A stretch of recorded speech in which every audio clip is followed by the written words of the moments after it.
மகளை இந்த வீடியோவில் என்ன பார்க்க போகிறோம்டா, நிறைய பேர் வந்து கமெண்டில் போட்டிருந்தீங்க, அண்ணா யூனிவர்சிட்டி முடிச்சுட்டு வந்தால் தான் ஜெர்மனில் நல்ல வேலை கிடைக்குமான்னு. இல்லை, உங்களோட ஸ்கில் சம்மந்தமான வேலைகள் இருந்தாலும் ஹை டிமாண்ட் வேலைகள் இருக்குது, 10 வேலைகள் இருக்குது ஹை டிமாண்ட் வேலை. ஒவ்வொரு நாளைக்கு ஒவ்வொரு வேலைன்னு சொல்ல போகிறேன். மற்ற சீரீஸும் போய்கிட்டே இருக்கும். டாப் 10 ஹையஸ்ட் பேயிங் ஜாப்ஸ், அதாவது ஜெர்மனில் அதிக சம்பளம் கொடுக்குற வேலைகள், அது இன்னொரு சீரீஸ் மாதிரி போயிட்டுருக்கும். அது இதில் எதையும் சொல்ல போகிறேன். இது என்னென்னா, ஜெர்மனில் 10 வேலைகள் ஹை டிமாண்ட்ஸ் ஸ்கில்ஸ், அது ஸ்கில்ஸை மட்டும் வச்சு எடுக்கிறது. ஃபஸ்ட்டு வந்து எலக்ட்ரிஷியன். பார்த்தீங்கன்னா எலக்ட்ரிஷியன் சம்பளம் வந்து 3000 யூரோலேருந்து 5000 யூரோ வரையும் மந்த்லி இருக்கும்.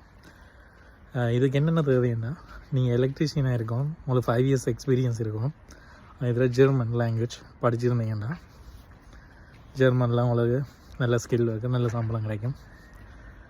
நிறைய பேர் வந்து யோசிப்பீங்க, நாங்கள் எங்கள் நாட்டில் இருந்து என்ன ஜெர்மனுக்கு வாங்க. ஒன்று நீங்கள் ஸ்கில் ஒர்க்கராக இருந்து 5 இயர்ஸ் இருந்து நீங்கள் ஜெர்மன் லாங்குவேஜ் இருக்கண்டா லீகல் அப்ளை பண்ணி வரலாம். என்னோட அப்ளை பண்ணாண்டா என்னோட